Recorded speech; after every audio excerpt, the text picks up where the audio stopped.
भगवान श्री कृष्ण जब माता देवकी और पिता वसुदेव को कंस के चंगुल से छुड़ाने गए तब उनकी उम्र 14 वर्ष थी।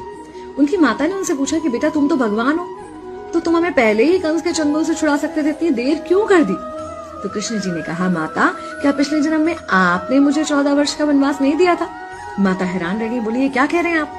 तब कृष्ण जी ने बताया कि पिछले जन्म में मैं राम था और आप थी माता कैकेयी और आप ही ने मुझे 14 वर्ष का वनवास दिया था और कर्म फल से कोई नहीं बच सकता माता, इसलिए आपको 14 साल का ये दुख सहना पड़ा। तब आश्चर्यचकित होते हुए माता ने पूछा, तो फिर यशोदा पिछले जन्म में कौन थी?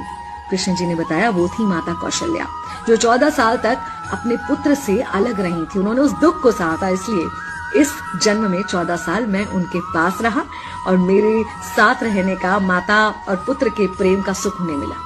कहने का मतलब यह है कि कर्म फल से ना उस युग में कोई बचा था, ना आज कोई बचेगा।